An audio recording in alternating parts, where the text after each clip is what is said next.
26 ದಿನ ಕಳೆದರೂ ನಾಪತ್ತೆಯಾದ ಮೀನುಗಾರರ ಸುಳಿವಿಲ್ಲ. ಕಣ್ಣೀರಿಡ್ತಾ ಇದ್ದ 7 ಮೀನುಗಾರರ ಕುಟುಂಬಗಳು ಸರ್ಕಾರದಿಂದ ಬರೀ ಭರವಸೆಯ ಮಾತು.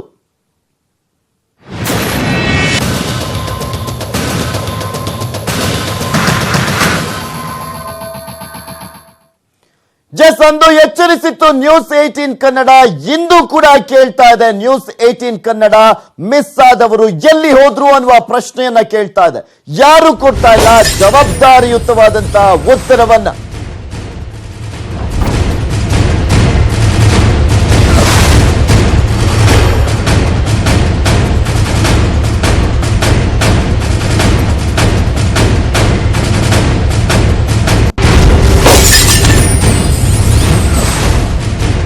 ಅಂದು ಕೂಡ ಎಚ್ಚರಿಸಿತ್ತು ನಿಮ್ಮ ನ್ಯೂಸ್ 18 ಕನ್ನಡ.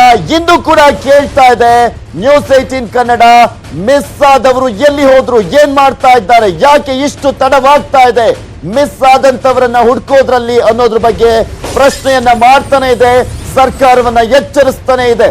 ಆದ್ರೂ ಕೂಡ ಯಾರು ಜವಾಬ್ದಾರಿಯುತವಾದಂತ ಉತ್ತರವನ್ನ ಕೊಡ್ತಾ ಇಲ್ಲ. ಬೀದಿ ಪಾಲಾಗಿದ್ದಾವೆ ಮೀನುಗಾರರ 7 ಕುಟುಂಬಗಳು. 26 ದಿನ ಕಳೆದೇ ಹೋದ್ವು, ಆದ್ರೂ ಕೂಡ ಇದುವರೆಗೂ 7 ಮೀನುಗಾರರು ಎಲ್ಲಿದ್ದಾರೆ, ಏನ್ ಮಾಡ್ತಾ ಇದ್ದಾರೆ ಅನ್ನೋದ್ರ ಚಿಕ್ಕ ಸುಳಿವು ಕೂಡ ಸಿಗ್ತಾ ಇಲ್ಲ. ಸೊ ಹೀಗಾಗಿ ಈ ಒಂದು ಪ್ರಶ್ನೆಯನ್ನ ಮತ್ತೊಮ್ಮೆ ಕೇಳ್ತಾ ಇದ್ದೀವಿ. ಯಾರು ಕೂಡ ಜವಾಬ್ದಾರಿಯುತವಾದಂತಹ ಒಂದು ಆನ್ಸರ್ ಅನ್ನ ನೀಡ್ತಾ ಇಲ್ಲ. ಸೊ ಹೀಗಾಗಿನೇ ನ್ಯೂಸ್ 18 ಕನ್ನಡ ಮತ್ತೊಮ್ಮೆ ಎಚ್ಚರಿಸುವಂತ ಪ್ರಯತ್ನವನ್ನ ಮಾಡ್ತಾ ಇದೆ. ಈಗ ಆಲ್ರೆಡಿ 26 ದಿನ ಕಳೆದೇ ಹೋಗಿದೆ. 26 ದಿನ ಕಳೆದ್ರೂ ಕೂಡ 7 ಮೀನುಗಾರರು ಇನ್ನೂ ಕೂಡ ನಾಪತ್ತೆ ಆಗಿರುವಂತ ವಿಚಾರಕ್ಕೆ ಸಂಬಂಧಪಟ್ಟಂತೆ ಯಾರು ಕೂಡ ಸರಿಯಾದಂತ ಉತ್ತರವನ್ನ ನೀಡ್ತಾನೆ ಇಲ್ಲ.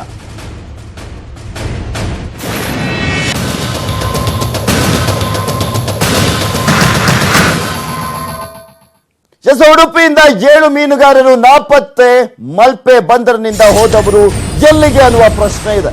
26 ದಿನಗಳು ಉರುಳಿ ಹೋದ್ವು, ಆದ್ರೂ ಕೂಡ ಇದುವರೆಗೂ ಪತ್ತೆ ಆಗಿಲ್ಲ. ಉಡುಪಿಯಿಂದ ಹೊರಟಂತ 7 ಮೀನುಗಾರರು ಮಲ್ಪೆ ಬಂದರಿನಿಂದ ಹೋದವರು ಎಲ್ಲಿ ಹೋಗಿ ಸೇರಿದ್ದಾರೆ, ಯಾರಾದ್ರೂ ಕಿಡ್ನಾಪ್ ಮಾಡಿದ್ದಾರ, ಏನಾಗಿದೆ ಈ ಒಂದು ವಿಚಾರದಲ್ಲಿ ಅನ್ನೋದ್ರ ಬಗ್ಗೆ ಪದೇ ಪದೇ ಪ್ರಶ್ನೆಯನ್ನ ಮಾಡ್ತಾನೆ ಇದ್ದೀವಿ.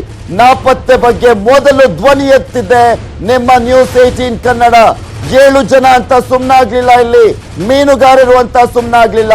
ರಾಷ್ಟ್ರ ಮಟ್ಟದಲ್ಲೂ ಕೂಡ ಸುದ್ದಿಯಾಗುವಂತೆ ನಿಮ್ಮ ನ್ಯೂಸ್ 18 ಕನ್ನಡ ಎಚ್ಚರಿಸ್ತಾ ಇದೆ. ಡಿಸೆಂಬರ್ 14ರಿಂದ ಕೂಡ ಮೀನುಗಾರರು ಮಿಸ್ಸಿಂಗ್ ಆಗಿದ್ದಾರೆ. ಚಂದ್ರಶೇಖರ್, ದಾಮೋದರ್, ನಾರಾಯಣ ಹರಿಕಂತ್ರ, ಹಾಗೆ ಈಶ್ವರ್, ರವಿ ಹರಿಕಂತ್ರ, ಹರೀಶ್ ಮತ್ತು ರಮೇಶ್ ಮಿಸ್ ಆದಂತ 7 ಜನ ಮೀನುಗಾರರು ಡಿಸೆಂಬರ್ 14ರಿಂದ ಕೂಡ ನಾಪತ್ತೆ ಆಗಿರುವಂತದ್ದು. ಎಷ್ಟೇ ಹುಡುಕಿದ್ರು ಕೂಡ ಈ ಮೀನುಗಾರರು ಸಿಗ್ತಾ ಇಲ್ಲ. ಇಸ್ರೋ ಮೊರೆ ಹೋಗಿ ಇದರ ಬಗ್ಗೆ ಹುಡುಕಿ ಕೊಡಿ, ಏನಾಗಿದ್ದಾರೆ, ಏನು ಎತ್ತ ಅನ್ನೋದನ್ನ ಕೇಳಿದ್ರು ಕೂಡ ಸಿಗ್ತಾ ಇಲ್ಲ. ಬೋಟ್ ನಲ್ಲಿದ್ದಂತ ಬಾಕ್ಸ್ ಸಮುದ್ರದಲ್ಲಿ ಪತ್ತೆ ಆಗಿದೆ. ಆ ಬೋಟ್ ನಲ್ಲಿದ್ದಂತ ಬಾಕ್ಸ್ ಮಾತ್ರ ಪತ್ತೆ ಆಗಿರುವಂತದ್ದು. ಮೀನುಗಾರರ ಕುಟುಂಬದವರು ಕಣ್ಣೀರನ್ನ ಇಡ್ತಾ ಇದ್ದಾರೆ. ಭಟ್ಕಳದ ಸತೀಶ್ ಸಿಗದೆ ಕುಟುಂಬದ ಆಕ್ರಂದನ, ಇಲ್ಲಿ ಅವರ ಅಳಿಲು ಮುಗಿಲು ಮುಟ್ಟಿದ, ಇಲ್ಲಿ ಅಳ್ತಾ ಇದ್ದಾರೆ ಅವರು. ಅಲ್ಲಿ ಪ್ರಮುಖವಾಗಿ ಏನಪ್ಪಾ ಅಂದ್ರೆ, ಅವರು ಸಿಗದಲೇ ಇರುವಂತ ಹಿನ್ನೆಲೆಯಲ್ಲಿ 7 ಜನರ ಕುಟುಂಬದವರು ಕೂಡ ಇಲ್ಲಿ ಪ್ರಮುಖವಾಗಿ ಅಳಲನ್ನ ತೋಡ್ಕೊಳ್ತಾ ಇದ್ದಾರೆ. ದಿನವೂ ಕೂಡ ಗಂಡನನ್ನ ನೆನೆದು ಪತ್ನಿ ಅಳ್ತಾ ಇದ್ದಾರೆ. ವಯಸ್ಸಾದಂತ ತಂದೆ ತಾಯಿಗೆ ಭಾರಿ ಆತಂಕ ಎದುರಾಗಿರುವಂತದ್ದು. ಮಗನನ್ನ ರಕ್ಷಿಸಿ ಅಂತ ಸರ್ಕಾರದ ಮೇಲೆ ಒತ್ತಡವನ್ನ ಹೇರ್ತಾ ಇದ್ದಾರೆ. ಇವರೆಲ್ಲರೂ ಕೂಡ ನಿಮ್ಗೂ ಕೂಡ ಚೆನ್ನಾಗಿ ಗೊತ್ತಿದೆ ಯಾವ ರೀತಿಯಾಗಿ ನಡೀತಾ ಇದೆ ಅಲ್ಲಿ ಈ ಒಂದು ವಿಚಾರಕ್ಕೆ ಸಂಬಂಧಪಟ್ಟಂತೆ ಪ್ರತಿಭಟನೆ ಅಂತ.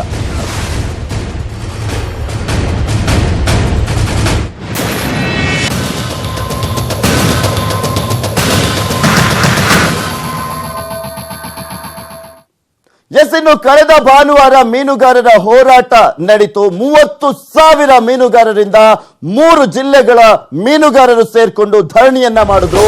ಉತ್ತರ ಕನ್ನಡ, ಉಡುಪಿ, ದಕ್ಷಿಣ ಕನ್ನಡ ಜಿಲ್ಲೆಗಳಲ್ಲಿ ಹೋರಾಟವನ್ನ ಕೂಡ ನಡೆಸಲಾಯಿತು. ಯಾಕೆಂದ್ರೆ 26 ದಿನ ಆಗಿತ್ತು, ಇದುವರೆಗೂ ಒಂದೇ ಒಂದು ಚಿಕ್ಕ ಸುಳಿವು ಕೂಡ ಸಿಗದಂತ ಹಿನ್ನೆಲೆಯಲ್ಲಿ 30,000 ಮೀನುಗಾರರು ಬೀದಿಗಿಳಿದಿದ್ರು, ಹೋರಾಟವನ್ನ ನಡೆಸಿದ್ರು. ಉತ್ತರ ಕನ್ನಡ, ಉಡುಪಿ, ದಕ್ಷಿಣ ಕನ್ನಡದ ಮೀನುಗಾರರೆಲ್ಲರೂ ಕೂಡ ಸೇರ್ಕೊಂಡು ತಮ್ಮ ಆಕ್ರೋಶವನ್ನ ವ್ಯಕ್ತಪಡಿಸಿದ್ರು. ಕಳೆದ ಭಾನುವಾರ ಮೀನುಗಾರರು ಹೋರಾಟವನ್ನ ಮಾಡಿದ್ರು. 30,000 ಮೀನುಗಾರರಿಂದ 3 ಜಿಲ್ಲೆಗಳಲ್ಲಿ ಧರಣಿಯನ್ನ ಕೂಡ ನಡೆಸಲಾಯಿತು. ಉತ್ತರ ಕನ್ನಡ ಜಿಲ್ಲೆ, ಉಡುಪಿ ಹಾಗೆ ದಕ್ಷಿಣ ಕನ್ನಡ ಜಿಲ್ಲೆಯವರು. ಇನ್ನು ಉಡುಪಿ ಚಿಕ್ಕಮಗಳೂರು ಸಂಸದೆ ಶೋಭಾ ಕರಂದ್ಲಾಜೆ ಕೂಡ ಈ ಹೋರಾಟಕ್ಕೆ ಬೆಂಬಲವನ್ನ ವ್ಯಕ್ತಪಡಿಸಿದ್ರು. ಈ ಒಂದು ಸಂದರ್ಭದಲ್ಲಿ ಸಚಿವೆ ಜಯಮಾಲಾ ಭರವಸೆಯನ್ನ ಕೂಡ ನೀಡಿದ್ರು. ಸರ್ಕಾರದ ಗಮನಕ್ಕಿದ್ರೂ ಕೂಡ ಪ್ರಯೋಜನ ಇಲ್ಲದಂತಾಗಿದೆ ಈ ಒಂದು ವಿಚಾರ. ಯಾಕೆ ಅಷ್ಟೊಂದು ಮುತುವರ್ಜಿಯನ್ನ ವಹಿಸ್ತಾ ಇಲ್ಲ ಅನ್ನೋದು ಕೂಡ ಪ್ರಶ್ನೆ ಆಗಿದೆ. ಸಂಸದೆ ಶೋಭಾ ಕರಂದ್ಲಾಜೆ ಅವರು ಕೂಡ ಸಪೋರ್ಟ್ ಅನ್ನ ಮಾಡಿದ್ರು.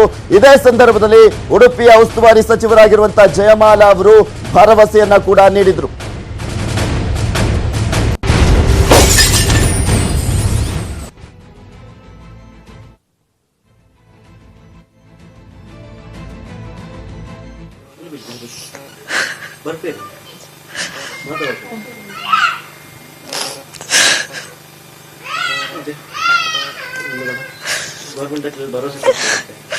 ಗೌರ್ಮೆಂಟ್ ಅವ್ರು ಭರವಸೆ ಕೊಟ್ಟರು.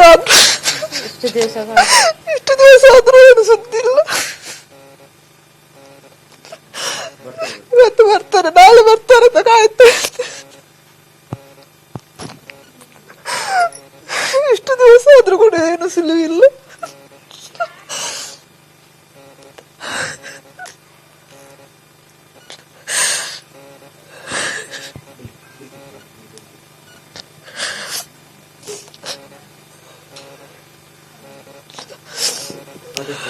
ಆದಷ್ಟು ಬೇಗ ಬರಬೇಕು.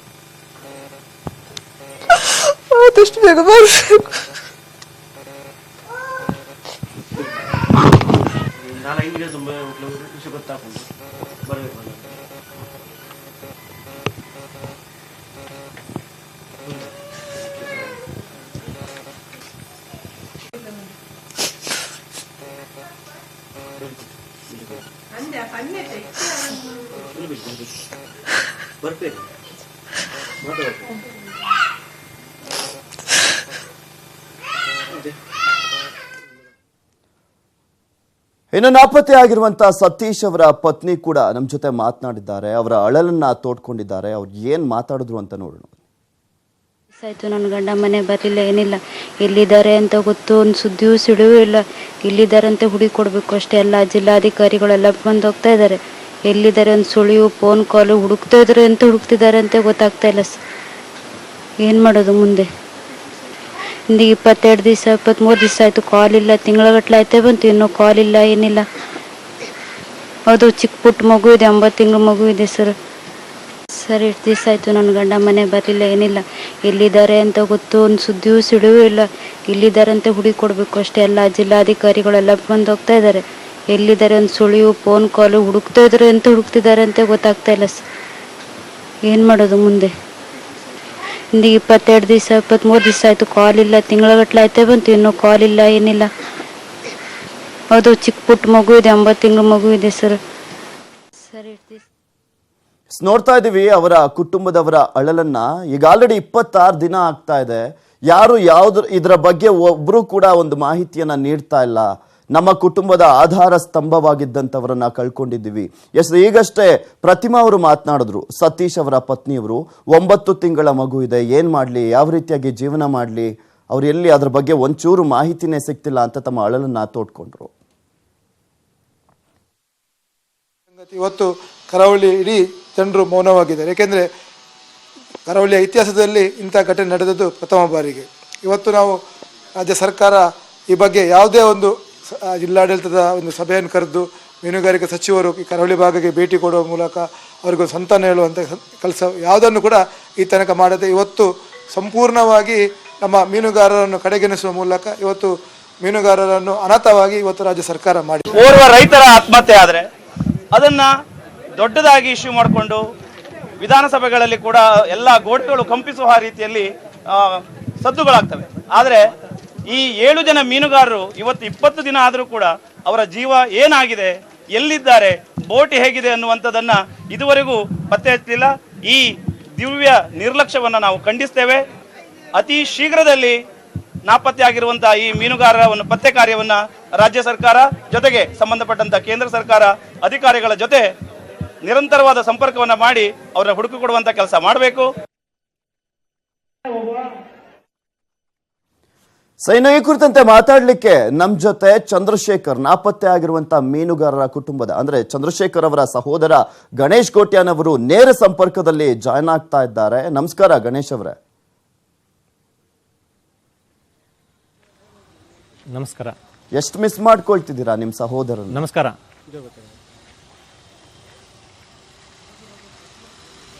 ತುಂಬಾ ತುಂಬಾ ಅಲ್ಲ, ಈಗ ಅವ್ರ ಮನೆಯಿಂದ ಅಂದ್ರೆ ನಾಪತ್ತೆ ಆಗಿ 26 ದಿನ ಆಯ್ತು. ಇದ್ರು ಕೂಡ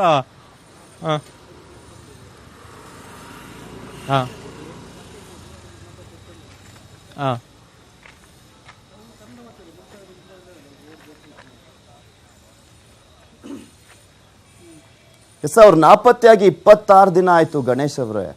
ಇನ್ನೂ ಕೂಡ ಒಂದ್ ಸ್ವಲ್ಪನೂ ಪತ್ತೆ ಆಗಿಲ್ಲ. ಏನು ಎತ್ತ ಅನ್ನೋದ್ರ ಬಗ್ಗೆ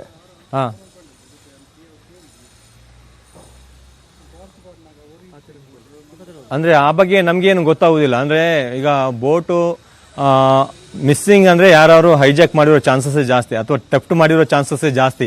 ಯಾಕಂದ್ರೆ ಬೋಟು ಮುಳುಗುವ ಚಾನ್ಸಸ್ ತುಂಬಾ ಕಡಿಮೆ. ಆಲ್ ಆಫ್ ಎ ಸಡನ್ ಮುಳುಗುವ ಚಾನ್ಸ್ ತುಂಬಾ ಕಡಿಮೆ.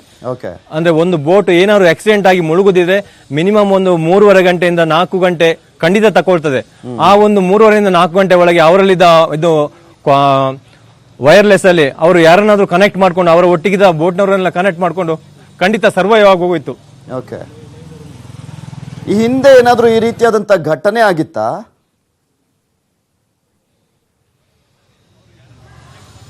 ಮುಂಚೆ ಮಲ್ಪೆಯಿಂದ ಸುಮಾರು ಒಂದು 25ರಿಂದ 30 ಬೋಟ್ ಕೂಡ ಮಲ್ವಾನ್ ಏರಿಯಾ, ಮಲ್ವಾನ್ ದೇವಗಢ ಆ ಏರಿಯಾದಲ್ಲಿ ಅಂದ್ರೆ ಬೋಟಿನವರು ಟಾರ್ಚರ್ ಮಾಡಿ ಬೋಟ್ ಅನ್ನು ಮತ್ತೆ ಲೂಟಿ ಮಾಡಿ ಮತ್ತೆ ಕಸ್ಟಮ್ಸ್ ಆಫೀಸರ್ಸ್ಗೆ ಹಿಡಿದು ಕೊಟ್ಟು ಮತ್ತೆ ಅವರಿಂದ ಪೆನಲ್ಟಿ ಕಲೆಕ್ಟ್ ಮಾಡಿದ ತುಂಬಾ ನಿದರ್ಶನಗಳಿವೆ. ಅದು ಮಲ್ಪೆಯಿಂದ ತುಂಬಾ ಬೋಟ್ ಅಂತದ್ದಾಗಿವೆ. ಗಣೇಶ್ ಅವರೇ, ಈ ಹಿಂದೆ ಅಂದ್ರೆ ಇವರು ಹೋಗ್ತಾ ಇದ್ರಲ್ಲ ಈ ರೀತಿಯಾಗಿ, ಅಂದ್ರೆ ಮೀನುಗಾರಿಕೆಗೆ ಹೋದಂತ ಸಂದರ್ಭದಲ್ಲಿ ಈ ಹಿಂದೆ ಕೂಡ ಸಾಕಷ್ಟು ದಿನಗಳ ಕಾಲ ಹೋಗಿರ್ತಾರೆ. ಆಗ ಹೋದಂತ ಸಂದರ್ಭದಲ್ಲಿ ಯಾವ ರೀತಿಯ ಕಾಂಟ್ಯಾಕ್ಟ್ ಮಾಡ್ತಾ ಇದ್ರು, ಏನ್ ಹೇಳ್ತಾ ಇದ್ರು? ಈಗ ಆಲ್ರೆಡಿ 26 ದಿನ ಆಯ್ತು. ಅವರು ಅಂದ್ರೆ ಮುಂಚೆ ಎಲ್ಲ ಅಂದ್ರೆ ಮಿನಿಮಮ್ ಒಂದು 9 days 10 days ಒಳಗೆ ಹೋದವರು ಬರ್ತಾ ಇದ್ರು. ಆವಾಗ ಏನಾಗ್ತದೆ ಅಂದ್ರೆ ಅವರಿಗೆ ಮೊಬೈಲ್ ಅಲ್ಲಿ ಮಾತಾಡ್ಬೇಕು ಅಂತಂದ್ರೆ ಅವ್ರು ಒಂದ್ ಸ್ವಲ್ಪ ಕೋಸ್ಟಲ್ ಏರಿಯಾಕ್ಕೆ ಬಂದು ನೆಟ್ವರ್ಕ್ ಎಲ್ಲಿ ಸಿಗ್ತದೆ ನೋಡಿ ಅಲ್ಲಿಂದ ಕನೆಕ್ಟ್ ಮಾಡ್ಕೊಂಡು ಮಾತಾಡ್ತಿದ್ರು ತಮಗೆ ಬೇಕಾದವರಿಗೆ. ಅಂದ್ರೆ ಅವರ ಮಿಸ್ಸಸ್ ಇರ್ಬೋದು, ತಮ್ಮನಿಗಿರ್ಬೋದು, ಅಥವಾ ಭಾವನಿಗಿರ್ಬೋದು, ಆತರ. ಸರ್, ನೀವೆಷ್ಟು ಮಿಸ್ ಮಾಡ್ಕೊಳ್ತಾ ಇದ್ದೀರಾ ಗಣೇಶ್ ಅವರೇ?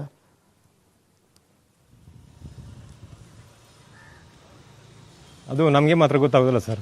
ಅಲ್ಲ, ನೀವು ಅವರು ಪ್ರತಿ ಬಾರಿ ಹೋಗುವಂತ ಸಂದರ್ಭದಲ್ಲಿ ಮೀನುಗಾರಿಕೆಗೆ ಹೋಗ್ಬೇಕಾದ್ರೆ ನಿಮ್ಗೆ ಏನಾದ್ರು ಹೋಗ್ತಾ ಇದೀವಿ ನಾವು, ಮತ್ತೆ ಬರ್ತೀನಿ, ಇಷ್ಟು ದಿನಕ್ಕೆ ಹೋಗ್ತಾ ಇದ್ದೀನಿ, 2 ದಿನಕ್ಕೆ ಅಥವಾ 1 ವಾರಕ್ಕೆ 10 ದಿನಕ್ಕೆ, ಈ ರೀತಿಯಾಗಿ ಮಾತಾಡ್ತಾ ಇದ್ರಾ? ಆತರ ಎಲ್ಲ ನಮ್ಮ ಹತ್ರ ಹೇಳಿ ಹೋಗುದಿಲ್ಲ. ಬಟ್ ಬಂದವರು ಕಾಲ್ ಮಾಡ್ತಿದ್ರು.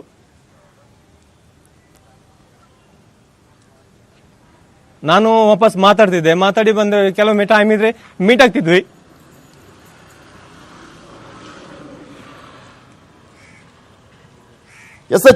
ಗಣೇಶ್ ಅವರೇ, ಹಾಗೆ ಸಂಪರ್ಕದಲ್ಲಿರಿ. ಇನ್ನು ದಾಮೋದರ್ ಅವರ ಸಹೋದರ ಗಂಗಾಧರ್ ಅವರು ಕೂಡ ನಮ್ಮ ಜೊತೆ ದೂರವಾಣಿ ಸಂಪರ್ಕದಲ್ಲಿದ್ದಾರೆ. ನಮಸ್ಕಾರ ಗಂಗಾಧರ್ ಅವರೇ. ನಮಸ್ತೆ ಸರ್. ಎಷ್ಟು ಮಿಸ್ ಮಾಡ್ಕೊಳ್ತಿದ್ರಾ ನಿಮ್ ಸಹೋದರನ್ನ? ತುಂಬಾ ಸರ್, ಏನ್ ಮಾಡುದು, ಮಿಸ್ ಮಾಡೋದು ಹೇಳಿದ್ರೆ ಯಾರಿಗೂ ಅರ್ಥ ಆಗ್ಲಿಕ್ಕೆಲ್ಲ. ಅಲ್ಲ, 26 ದಿನ ಆಯ್ತು, ಇನ್ನು ಎಲ್ಲಿ ಹೋಗಿದ್ದಾರೆ ಏನು ಪತ್ತೆ ಆಗ್ತಾ ಇಲ್ಲ. ಹೌದು ಸರ್. ಅಲ್ಲ, ಈಗ ಏನ್ ಹೇಳ್ತಾ ಇದ್ದಾರೆ? ಯಾರನ್ನ ಹೋಗಿ ಭೇಟಿ ಆದ್ರಿ? ಈ ತರ ಹಿಂಗಾಗಿದೆ, ಏನಾದ್ರು ಹುಡುಕೊಡಿ ಅಂತ ಕೇಳಿದಾಗ ಏನ್ ಹೇಳಿದ್ರು ಅವರೆಲ್ಲ?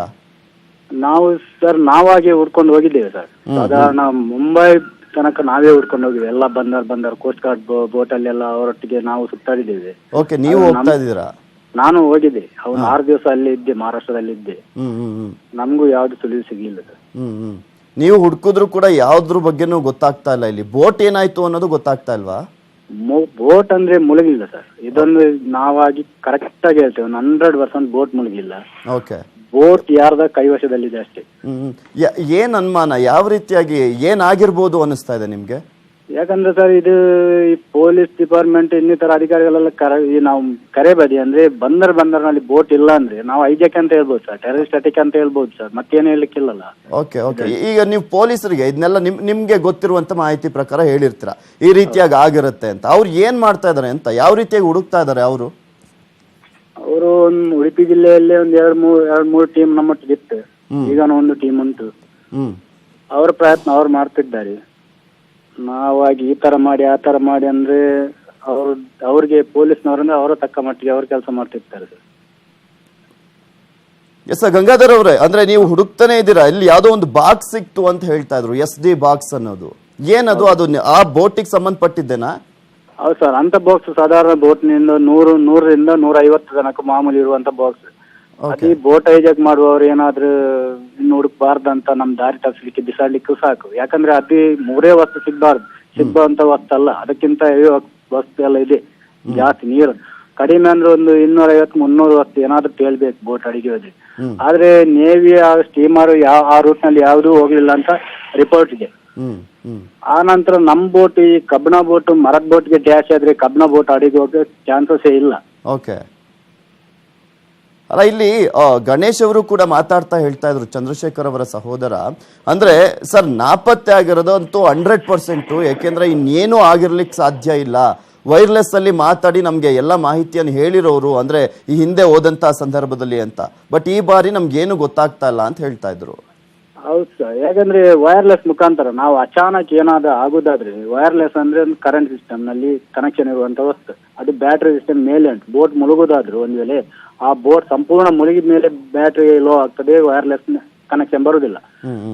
ಅಷ್ಟೊತ್ತಿಗೆ ಇಡೀ ಬೋಟ್ ಮುಳುಗಬೇಕಾದ್ರೆ ಅವರು ಅಷ್ಟೊತ್ತಿಗೆ ಹತ್ರದಲ್ಲಿದ್ದ ಬೋಟ್ನವ್ರಿಗೆ ಮೆಸೇಜ್ ಕೊಡ್ತಾರೆ, ಮಾತಾಡ್ತಾರೆ, ಬೋಟ್ ಈ ತರ ಆಯ್ತು ನಮ್ದು, ಒಂಚೂರು ಹತ್ರ ಬನ್ನಿ ಅಂದ್ರೆ. ಇದಕ್ಕಿಂತ ಮುಂಚೆ ಎಲ್ಲ ಅನಾಹುತ ಆದ ಬೋಟ್ಗೆಲ್ಲ ಇದೇ ಸಂಪರ್ಕದಲ್ಲಿ ಇದ್ದು ಹೀಗೆ. ಓಕೆ. 7 ಜನ ಮೀನುಗಾರರು ಮಿಸ್ ಆಗಿರುವಂತ ವಿಚಾರಕ್ಕೆ ಸಂಬಂಧಪಟ್ಟಂತೆ ಮೀನುಗಾರರ ಮನೆಗೆ ಸಚಿವ ವೆಂಕಟರಾವ್ ನಾಡಗೌಡ ಅವರು ಭೇಟಿಯನ್ನು ನೀಡಿದ್ದಾರೆ. ಕುಮಟಾದ ಮಾದನಗೇರಿ ಗ್ರಾಮಕ್ಕೆ ಮೀನುಗಾರಿಕಾ ಸಚಿವರು ಭೇಟಿಯನ್ನು ನೀಡಿದ್ದಾರೆ.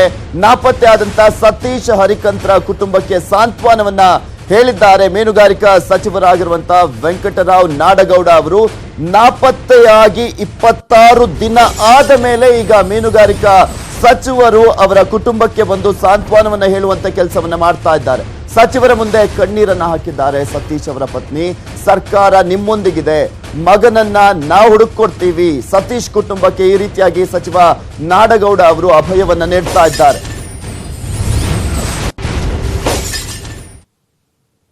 ಇನ್ನು ಈ ಕುರಿತಂತೆ ಮಾತಾಡ್ಲಿಕ್ಕೆ ನಮ್ಮ ಜೊತೆ ಶ್ಯಾಮಲಾ ಅವರಿದ್ದಾರೆ, ಚಂದ್ರಶೇಖರ್ ಅವರ ಪತ್ನಿ. ನಮಸ್ಕಾರಮ್ಮ.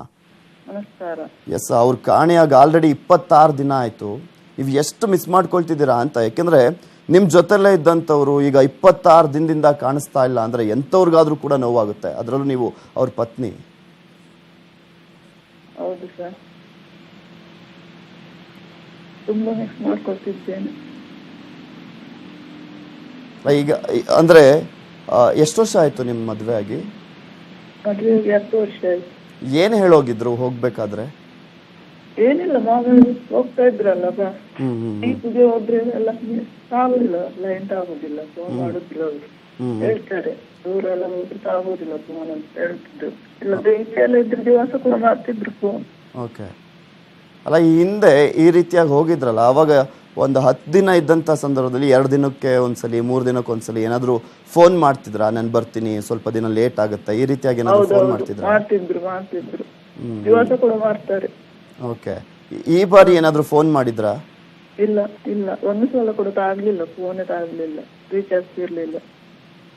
ಓಕೆ. ಎಸ್, ನಮ್ ಜೊತೆ ರಘುಪತಿ ಭಟ್ ಅವರಿದ್ದಾರೆ, ಉಡುಪಿಯ ಶಾಸಕರು. ನಮಸ್ಕಾರ ಸರ್. ನಮಸ್ಕಾರ ಸರ್, ಯಾವ ತರ ನಡೀತಾ ಇದೆ ತನಿಖೆ? 26 ದಿನ ಆದ್ರೂ ಕಾಣ್ಲಿಲ್ಲ ಅಂದ್ರೆ ಏನರ್ಥ ಅಂತ? ಅದೇ ಸರ್, ಇದು ಆಕ್ಚುಲಿ ಸಾಕಷ್ಟು ಪ್ರಯತ್ನಗಳು ರಾಜ್ಯ ಸರ್ಕಾರದಿಂದ ಕೇಂದ್ರ ಸರ್ಕಾರದಿಂದ ಆಗ್ತಾ ಇದೆ. ಓಕೆ. ಆದ್ರೆ ಪತ್ತೆ ಹಚ್ತಾ ಇಲ್ಲ. ಇದು ಇತಿಹಾಸದಲ್ಲಿ ಫಸ್ಟ್ ಟೈಮ್ ಇಂತಹದ್ದೊಂದು ಘಟನೆ ಆಗುತ್ತೆ. ಮುಳುಗಿದ್ರೆ ಗೊತ್ತಾಗ್ಬೇಕು, ಅಥವಾ ಯಾರ ಅಪಹರಣ, ಯಾವ್ದಾವ್ದು ಬೇರೆ ಬೇರೆ ಸಂಶಯಗಳಿಂದ ನೋಡ್ತಾ ಇದೆ. ನಿನ್ನೆ ನಮ್ಮ ಸಂಸದರುಗಳು, ಶಾಸಕರು ನಾವೆಲ್ಲ ನಿನ್ನೆ ಡೆಲ್ಲಿ ಹೋಗಿ ಬಂದಿದ್ದೇವೆ. ಅರುಣ್ ಜೇಟ್ಲಿ ಅವರನ್ನ, ಪ್ರಧಾನಿ ಅವರನ್ನ ಭೇಟಿಯಾಗಿದೆ, ಪ್ರಧಾನಿ ಅವರಿಗೆ ಮನವಿ ಕೊಟ್ಟಿದೆ. ಪ್ರಧಾನಿಯ ಅವರು ಅಲ್ಲ, ಆಲ್ರೆಡಿ ನೇವಿ ಮತ್ತು ಕೋಸ್ಟ್ ಗಾರ್ಡ್ ಇಂದ ಬೇಕಾದಷ್ಟು ಹೆಲಿಕಾಪ್ಟರ್ ಅಲ್ಲಿ ಸರ್ಚ್ ಆಗಿದೆ. ಹೆಲಿಕಾಪ್ಟರ್ ಅಲ್ಲಿ ಸಮುದ್ರದಲ್ಲಿ ಸರ್ಚ್ ಆಗಿದೆ, ಮತ್ತೆ ನದಿಯ ಅಂದ್ರೆ ಬ್ಯಾಕ್ ವಾಟರ್ಸ್ ನದಿಗಳಲ್ಲಿ ಯಾರು ಅಡಗಿಸಿಟ್ಟಿದ್ದಾರೆ ಅಂತ ಅದು ಎಲ್ಲ ಸರ್ಚ್ ಆಗಿದೆ. ಓಕೆ. ಮತ್ತೆ ಯಾವುದು ಗೊತ್ತಾಗ್ತಾ ಇಲ್ಲ. ಅಲ್ಲ, ಇಲ್ಲಿ ಅವ್ರ ಕುಟುಂಬದವರು ಕೂಡ ನನ್ನ ಜೊತೆ ಲೈನಲ್ಲಿ ಇದ್ದಾರೆ. ಅವ್ರು ಹೇಳ್ತಾ ಇದ್ರು, ಚಂದ್ರಶೇಖರ್ ಅವರ ಸಹೋದರ ಹಾಗೆ ದಾಮೋದರ್ ಅವರ ಸಹೋದರರು ಯಾವುದೇ ಕಾರಣಕ್ಕೂ ಮುಳುಗೋದಕ್ಕೆ ಚಾನ್ಸೇ ಇಲ್ಲ ಸರ್, ಅಲ್ಲಿ ಮುಳುಗುವಂತ ಚಾನ್ಸಸ್ಸೇ ಇಲ್ಲ ಅನ್ನೋದ್ರ ಬಗ್ಗೆ ಅವರೆಲ್ಲ ಮಾತನಾಡ್ತಾ ಇದ್ರು. ಮುಳುಗಿದ್ರೆ ಏನಾದ್ರು ಕುರುಹುಗಳು ಮೇಲೆ ಬರ್ತದೆ. ಹೌದು ಹೌದು. ಈಗ ಡೀಸೆಲ್ ಇದಾಗ್ತದೆ, ಮತ್ತೆ ಕ್ರೇಟ್ಸ್ ಗಳು ತುಂಬಾ ಇರ್ತದೆ, ಅದೆಲ್ಲ ಮೇಲೆ ಬರ್ತದೆ. ಹೌದು. ಅಲ್ಲಿ ಅವರ ಟ್ಯಾಂಕ್ ಗಳು ಇರ್ತದೆ, ಅದೆಲ್ಲ ಮೇಲೆ ಬರ್ತದೆ. ಅದೇ ನಮ್ಗೀಗ ಈಗ ಮುಳುಗಿದ್ರೆ ಅದು ಕುರುಹುಗಳಾದ ಮೇಲೆ ಬರ್ತದೆ. ಹೌದು ಹೌದು. ಅದು ಇಲ್ಲ, ಅದೇ ಈಗ ನಮ್ಗೆ ಇರುವಂತಹ ಸಂಶಯ. ಅಲ್ಲ, ಅಲ್ಲಿ ಪ್ರಧಾನಿಯವರ ಹತ್ರ ಮಾತಾಡುವಾಗ ಮತ್ತು ರಾಜನಾಥ್ ಸಿಂಗ್ ಅವರ ಗೃಹ ಸಚಿವರನ್ನ ಲಾಸ್ಟ್ ವೀಕ್ ನಾವು ಹೋಗಿ ಮಾತಾಡಿ ಬಂದಿದ್ದೇವೆ. ನಿನ್ನೆ ವಾಪಸ್ ಪ್ರಧಾನಿ ಅವರನ್ನ ಮಾತಾಡಲಿಕ್ಕೆ ಹೋಗಿದ್ದೇವೆ. ಅಲ್ಲಿ ಗೃಹ ಸಚಿವರ ಹತ್ರ ಡಿಸ್ಕಷನ್ ಆಗಿದೆ. ಅವರು ಗೃಹ ಕಾರ್ಯದರ್ಶಿಯನ್ನು ಕರೆದಿದ್ರು. ಅಲ್ಲಿ ನಮ್ಮ ಸಂಶಯ ಹಾಕಿದ್ದು ಎರಡೇ, ಮುಳುಗಿದ್ದು ಒಂದು, ಮುಳುಗಿದ್ದು ನಾವು ನಿರ್ಮಲಾ ಸೀತಾರಾಮನ್ ಹತ್ರ ಭೇಟಿಯಾಗಿದೆ, ಅಲ್ಲಿ ಮಾಡಿದ್ದೇವೆ, ಅದು ಸರ್ಚ್ ಆಗ್ತಾ ಇದೆ. ನಾವು ಹಾಕಿದಂತಹದ್ದು ಒಂದಾ ಭಯೋತ್ಪಾದಕರು ಯಾರು ಅಪಹರಣ ಮಾಡಿರ್ತಾರೆ, ಇಲ್ಲಾದ್ರೆ ಯಾರ ಸಮುದ್ರ ಕಳ್ಳರು, ಈ ಮೀನುಗಾರರ ಪೈಕಿಯಲ್ಲೇ ಕೆಲವರು ಅಲ್ಲಿ ಇರ್ತದೆ. ಆ ದೃಷ್ಟಿಯಿಂದ ಅವರು ಪ್ರಯತ್ನ ಮಾಡ್ತಾ ಇದ್ದಾರೆ, ಆದ್ರೆ ಇನ್ನು ಪತ್ತೆ ಹಚ್ಚಲಿಕ್ಕೆ ಆಗಿಲ್ಲ. ಓಕೆ, ಥ್ಯಾಂಕ್ ಯು ರಘುಪತಿ ಭಟ್ರೆ, ನ್ಯೂಸ್ 18 ಕನ್ನಡದ ಜೊತೆ ಮಾತನಾಡಿದ್ದಕ್ಕೆ.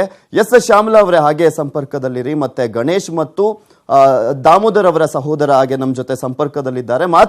ಈಗಷ್ಟೇ ನ್ಯೂಸ್ 18 ಕನ್ನಡದ ಜೊತೆ ರಘುಪತಿ ಭಟ್, ಉಡುಪಿಯ ಶಾಸಕರು ಮಾತನಾಡಿದ್ರು. ಮೀನುಗಾರರಿಗಾಗಿ ಶೋಧ ನಡೀತಾ ಇದೆ, ನಿನ್ನೆ ಪ್ರಧಾನಿ ಅವರನ್ನ ಕೂಡ ಭೇಟಿ ಮಾಡಿದ್ದೀವಿ ಅಂತ ನ್ಯೂಸ್ 18 ಜೊತೆ ಶಾಸಕ ರಘುಪತಿ ಭಟ್ ಅವರು ಮಾತನಾಡಿದಂತಹ ಸಂದರ್ಭದಲ್ಲಿ ಹೇಳಿದ್ರು. ಮೀನುಗಾರರ ಪತ್ತೆಗಾಗಿ ಮನವಿಯನ್ನ ಮಾಡಿದ್ದೇವೆ, ಕಳೆದ ವಾರ ಗೃಹ ಸಚಿವರಿಗೆ ಮನವಿಯನ್ನ ಸಲ್ಲಿಸಿದ್ವು. ನ್ಯೂಸ್ 18ಗೆ ಇದರ ಬಗ್ಗೆ ಮಾತನಾಡಿದ್ರು ರಘುಪತಿ ಭಟ್ ಅವರು. ಈಗ ಆಲ್ರೆಡಿ ಗೃಹ ಸಚಿವರ ಜೊತೆ ಮಾತನಾಡಿದ್ವಿ, ಹಾಗೆ ಪ್ರಧಾನಿಯವರ ಜೊತೆ ಕೂಡ ಮಾತನಾಡಿದ್ದೇವೆ. ಇನ್ನು ನಿರ್ಮಲಾ ಸೀತಾರಾಮನ್ ಅವರಿಗೂ ಕೂಡ ಇದೇ ವಿಚಾರಕ್ಕೆ ಸಂಬಂಧಪಟ್ಟಂತೆ ಮಾಹಿತಿಯನ್ನ ಮುಟ್ಟಿಸಿದ್ದೇವೆ. ಎಲ್ಲಾ ರೀತಿಯಲ್ಲೂ ಕೂಡ ಸರ್ವ ಪ್ರಯತ್ನವನ್ನ ಕೂಡ ಮಾಡ್ತಿದ್ದೀವಿ. ಇಲ್ಲಿ ಮೋಸ್ಟ್ ಪ್ರಾಬಬ್ಲಿ ಕಿಡ್ನಾಪ್ ಆಗಿರುವಂತಹ ಸಾಧ್ಯತೆನೆ ದಟ್ಟವಾಗಿದೆ ಅಂತ ಕೂಡ ರಘುಪತಿ ಭಟ್ ಅವರು ಮಾತನಾಡ್ತಾ ಇದ್ರು. ಏನು ಶ್ಯಾಮಲಾ ಅವರು ನಮ್ಮ ಜೊತೆ ದೂರವಾಣಿ ಸಂಪರ್ಕದಲ್ಲಿದ್ದಾರೆ. ನಮಸ್ಕಾರಮ್ಮ. ನಮಸ್ಕಾರ. ಎಸ್, ಈಗಷ್ಟೇ ಕೇಳಿದ್ರಿ ಅನ್ಸುತ್ತೆ ರಘುಪತಿ ಭಟ್ ಅವರು ಮಾತನಾಡಿದ್ದನ್ನ. ಎಸ್, ಅಂದ್ರೆ ಎಲ್ಲ ಪ್ರಯತ್ನ ಮಾಡ್ತಾ ಇದೀವಿ, ಏನೂ ಆಗಿರಲ್ಲ, ಬಟ್ ಯಾರೋ ಕಿಡ್ನಾಪ್ ಮಾಡಿರುವಂತ ಸಾಧ್ಯತೆ ಇದೆ, ಪ್ರತಿಯೊಂದ್ರ ಬಗ್ಗೆನೂ ಕೂಡ ತನಿಖೆ ಆಗ್ತಾ ಇದೆ ಅಂತ. ನಿಮ್ಗೆ ಎಸ್ ಶೋಭಾ ಕರಂದ್ಲಾಜೆ ಅವರಿದ್ದಾರೆ, ಉಡುಪಿ ಚಿಕ್ಕಮಗಳೂರಿನ ಸಂಸದರು. ನಮಸ್ಕಾರ ಶೋಭಾ ಮೇಡಮ್. ನಮಸ್ತೆ. ಎಸ್, ಅಂದ್ರೆ ಈಗ ನಿಮ್ಗೆ 7 ಜನ ಮೀನುಗಾರರು ನಾಪತ್ತೆ ಆಗಿರುವಂತ ವಿಚಾರಕ್ಕೆ ಸಂಬಂಧಪಟ್ಟಂತೆ ಏನ್ ಮಾಡ್ಬೋದು ಮುಂದೆ ಅಂತ? ಬಹಳ ಸೀರಿಯಸ್ ಆಗಿ ಮಹಾರಾಷ್ಟ್ರ ಸರ್ಕಾರ, ಭಾರತೀಯ ನೌಕಾಪಡೆ ಮತ್ತು ಭಾರತೀಯ ಕೋಸ್ಟಲ್ ಗಾರ್ಡ್ ಹುಡುಕ್ತಾ ಇದ್ದಾರೆ. ಮೀನು ಹಾಕುವಂತ 2-3 ಕಂಟೈನರ್ ಅಂದ್ರೆ ಬಾಕ್ಸ್ಗಳು ಸಿಕ್ಕಿದೆ ಆಲ್ರೆಡಿ, ಪತ್ತೆ ಇದೆ, ಮತ್ತು ಅದನ್ನ ಫ್ಯಾಮಿಲಿ ಅವರು ನಮ್ಗೆ ಅಂತ ಗುರುತು ಮಾಡಿದ್ದಾರೆ. ಅಂದ್ರೆ ಆ ಬಾಕ್ಸ್ಗಳಲ್ಲಿ ಹೇಗೆ ಸಿಕ್ಕು, ಎಲ್ಲಿ ಬಂದ್ವು, ಅದೇನಾದ್ರೂ ಸೇರ್ಕೊಂಡು ಬಂದ್ರೆ, ಎಲ್ಲಾದ್ರೂ ದೋಣಿ ಮುಳುಗಿದಲ್ಲಿ, ಇದ್ಯಾವುದು ಇನ್ನೂ ಅರಿವಿಗೆ ಬರ್ತಾ ಇಲ್ಲ. ಅದನ್ನು ಪತ್ತೆ ಮಾಡುವಂತ ದಿಕ್ಕಿನಲ್ಲಿ ಪ್ರಯತ್ನ ಆಗ್ತಾ ಇದೆ. ನೌಕಾಪಡೆ ಕೂಡ ಬಹಳ ಸೀರಿಯಸ್ ಆಗಿ ಮೊನ್ನೆ ನಾವು ಬಹಳ ಹಿಂದಿನಿಂದಲೂ ನಿರ್ಮಲಾ ಸೀತಾರಾಮನ್ ಅವರು, ಮಹಾರಾಷ್ಟ್ರದ ಮುಖ್ಯಮಂತ್ರಿ ಎಲ್ಲರೂ ಕೂಡ ಪ್ರಯತ್ನ ಮಾಡ್ತಾ ಇದ್ದಾರೆ. ಇದರ ಬಗ್ಗೆ ತನಿಖೆ ಇನ್ನೂ ನಡೀತಾ ಇದೆ. Okay, thank you Shobha Karandlaje ಅವರ ನ್ಯೂಸ್ 18 ಕನ್ನಡದ ಜೊತೆ ಮಾತನಾಡಿದ್ದಕ್ಕೆ. ಎಸ್ ಶ್ಯಾಮಲಾ ಅವರಿದ್ದಾರೆ. ಎಸ್ ಶ್ಯಾಮಲಾ ಅವರೇ, ನೋಡ್ತಾ ಇದ್ದೀರಾ ಪ್ರತಿಯೊಬ್ರು ಕೂಡ ಸರ್ವ ಪ್ರಯತ್ನವನ್ನ ಮಾಡ್ತಾ ಇದ್ದಾರೆ ಅಂತ. ಕೊನೆಯದಾಗಿ ನಿಮ್ಮನ್ನ ಮಾತಾಡ್ಸಿದ್ ಯಾವಾಗ? ಅವರು ಹೋದಂತ ಸಂದರ್ಭದಲ್ಲಿ ಏನಾದ್ರೂ ವೈರ್ಲೆಸ್ ಫೋನ್ ಮುಖಾಂತರ ಮಾತನಾಡಿದ್ರಾ? ಇಲ್ಲ, ಮಾತಾಡ್ಲಿಲ್ಲ. ಓಕೆ, ಅಂದ್ರೆ ಈಗ 10 ದಿನಗಳ ಕಾಲ ಹೋದಂತ ಸಂದರ್ಭದಲ್ಲಿ ಮಾತಾಡ್ತಾ ಇದ್ರಂತಲ್ಲ ಫೋನ್ ಮಾಡಿ ವೈರ್ಲೆಸ್ ಮುಖಾಂತರ? ವೈರ್ಲೆಸ್ ಅಲ್ಲ, ಮೊಬೈಲ್ ಅಲ್ಲಿ ಮಾತಾಡ್ತಾ ಇದ್ರು. ಓಕೆ, ಥ್ಯಾಂಕ್ ಯು ಶ್ಯಾಮಲಾ ಅವರೇ ನ್ಯೂಸ್ 18 ಜೊತೆ ಮಾತನಾಡಿದ್ದಕ್ಕೆ. ಸರ್ ಗಣೇಶ್ ಅವರೇ, ಕೇಳಿಸ್ತಾ ಇದೆಯಾ? ಇಲ್ಲಿ ಈಗಷ್ಟೇ ರಘುಪತಿ ಭಟ್ ಅವರು ಕೂಡ ಮಾತನಾಡಿದ್ರು, ಶೋಭಾ ಕರಂದ್ಲಾಜೆ ಅವರು ಕೂಡ ಮಾತನಾಡಿದ್ರು. ಧೈರ್ಯವನ್ನ ತುಂಬಾ ಪ್ರತಿಯೊಂದರ ಬಗ್ಗೆ ಕೂಡ ನಾವು ತನಿಖೆಯನ್ನ ಮಾಡಿಸ್ತಾ ಇದ್ದೀವಿ, ಏನೂ ಆಗೋದಿಲ್ಲ, ಬಟ್ ಎಲ್ಲೋ ಕಿಡ್ನಾಪ್ ಆಗಿರ್ಬೋದು ಅನ್ನೋದ್ರ ಬಗ್ಗೆ ಸಂಶಯ ವ್ಯಕ್ತಪಡಿಸ್ತಾ ಇದ್ದಾರೆ.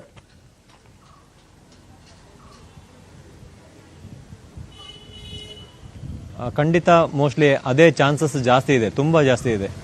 ಅದು ಅದೇ ಅಂದ್ರೆ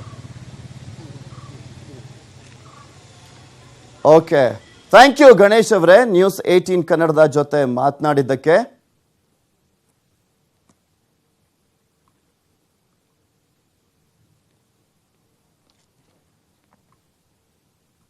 ಕರ್ನಾಟಕದ ಮೀನುಗಾರರಿಗೆ ಖುಷಿಯ ವಿಚಾರ. ಉತ್ತರ ಕನ್ನಡ ಜಿಲ್ಲೆಯ 18 ಮೀನುಗಾರರು ರಿಲೀಸ್ ಆಗಿದ್ದಾರೆ. ಇರಾನ್ನಿಂದ 18 ಮೀನುಗಾರರನ್ನ ಬಿಡುಗಡೆ ಮಾಡಲಾಗಿದೆ.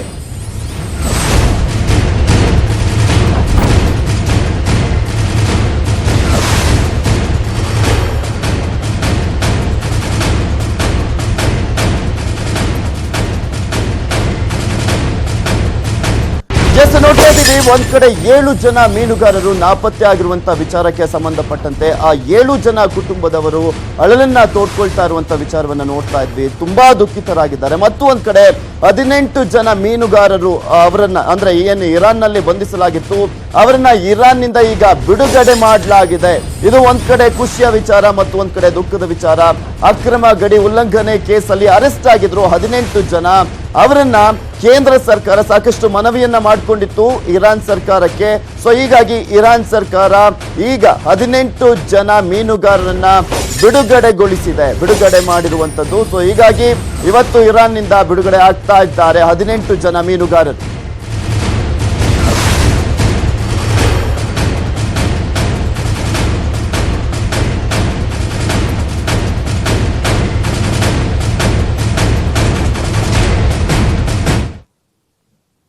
ಇವೆಷ್ಟು ಇವರೆಗಿನ ಸುದ್ದಿ. ಈಗ ಕ್ರೈಮ್ ಡೈರಿ ಪ್ರಸಾರವಾಗುತ್ತೆ. ನೋಡ್ತಾ ಇರಿ ನ್ಯೂಸ್ 18 ಕನ್ನಡ. ಜಾಲ ನಮ್ಮದು, ಬಲ ನಿಮ್ಮದು.